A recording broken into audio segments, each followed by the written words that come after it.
Hey, little guy. Ah, you son of a...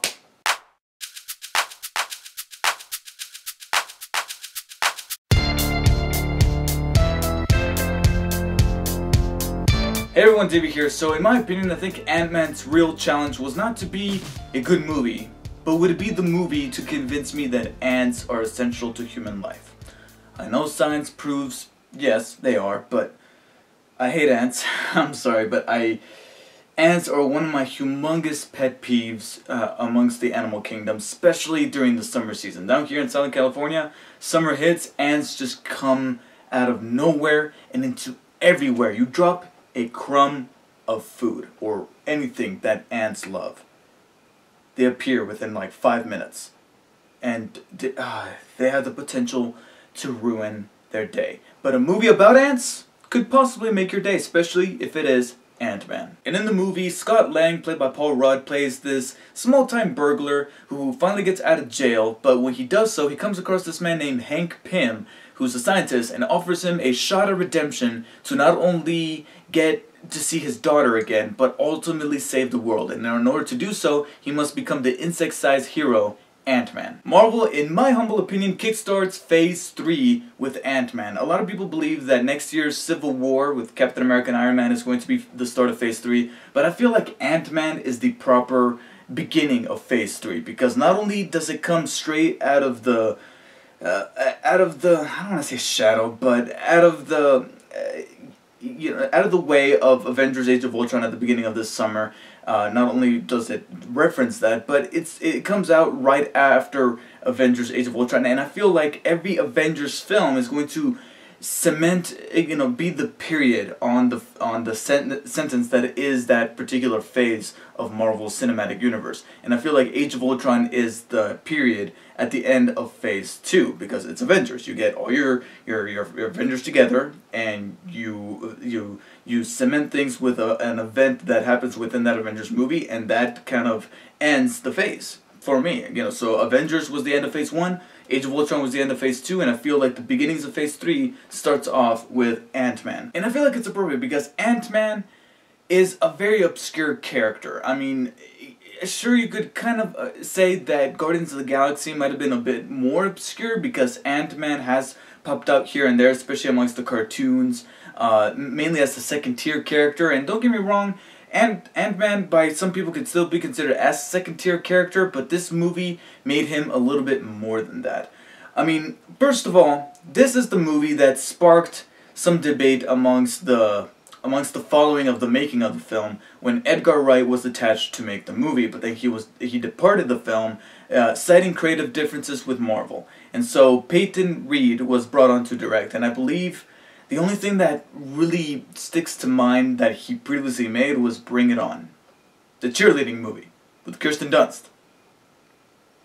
Needless to say, my skepticism rose and my anticipation for the movie depleted when Edgar Wright departed, because even after seeing the movie, I still wish I could have seen an Edgar Wright Ant-Man. And you can see shades of inspiration of Edgar Wright in this movie. I feel like Peyton Reed knew that he was going to maybe endure some backlash because this is the guy that they got to replace Edgar Wright. So he's like, okay, guys, I'm going to direct it my way, but at the same time, there's going to be some influences of Edgar Wright, and his story is still going to be intact within this film. And you can still see shades of Wright throughout the movie, to where maybe he passed on a couple of notes, a couple of things that this director could have put into his movie. Not all of it might have made it into the final cut, but still, there's things that he took and put into this version to still make it a very substantial standalone film, and one that is very fun and very respectful to the character,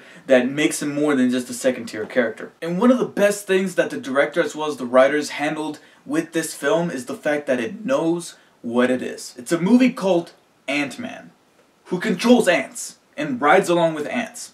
You cannot take any of that seriously. If you take that seriously, you're in for some trouble, because that's not how you make this type of movie. And that's something that this director withheld that after Edgar Wright departed, because that's definitely something that Wright would have held onto while making the movie. This tongue-in-cheek, this very kinetic style that he always brings to his movies, and Peyton Reed managed to nail that in certain areas. There's certain gags in this movie that really got me that I'm like, that's definitely something Edgar Wright would have done.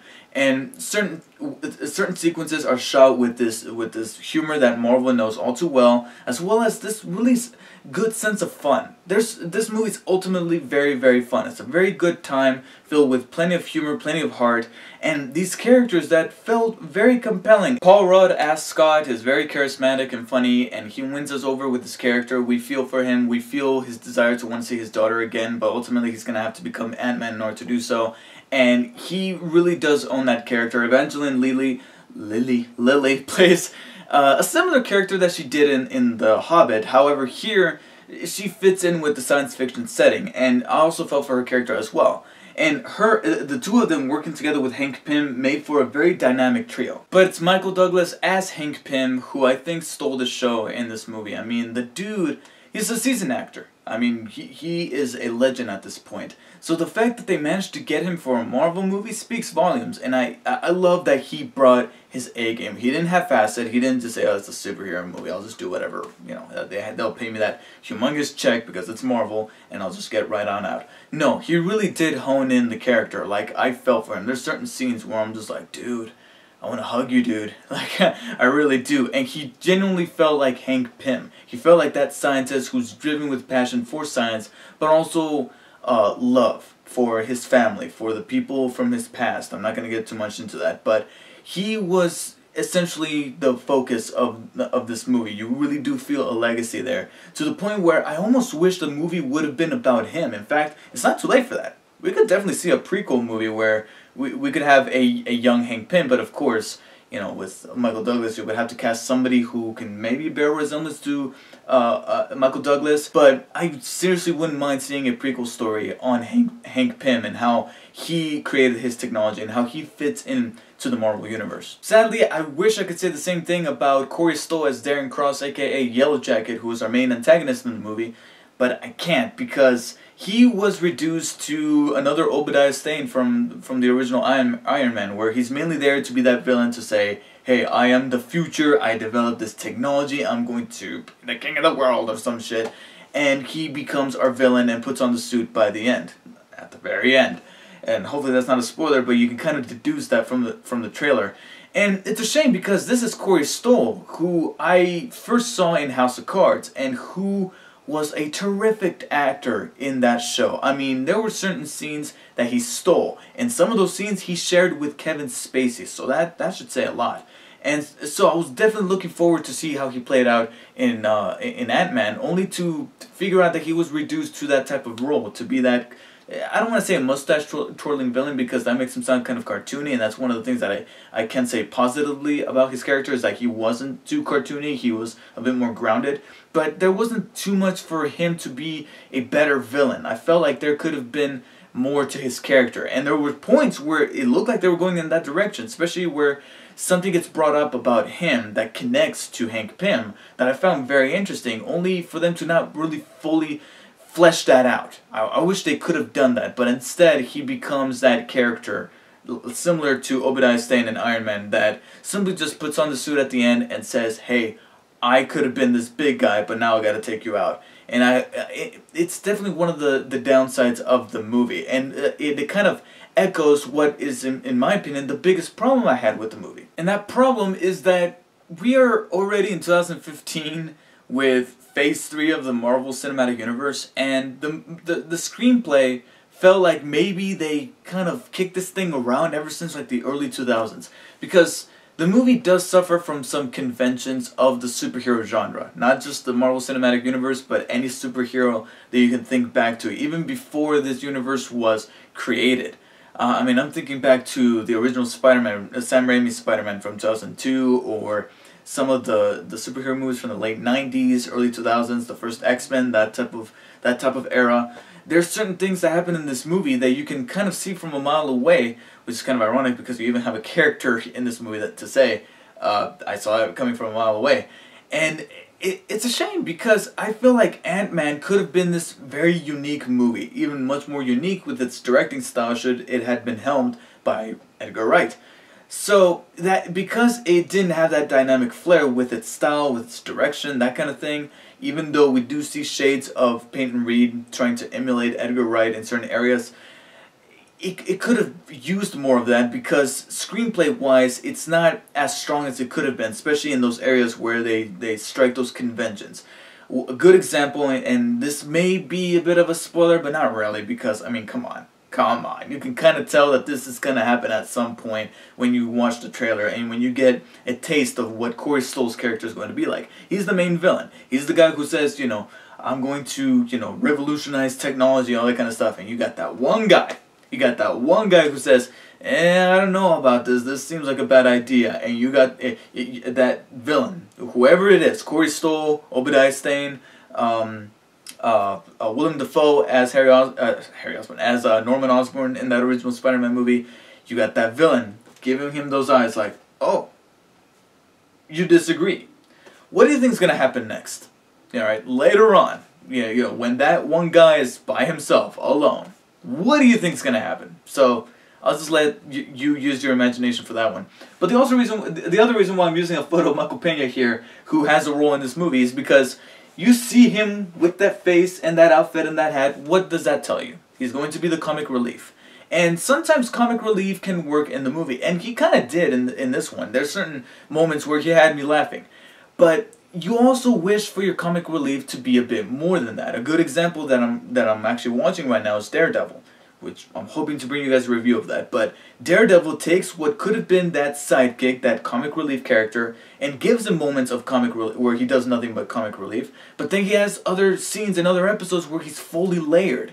And I'm not expecting anything too dramatic. I mean, I know that this is not a TV show, but Michael Pena's character is resorted to just being that. And so those are a couple of examples of where this movie kind of strikes those typical superhero conventions.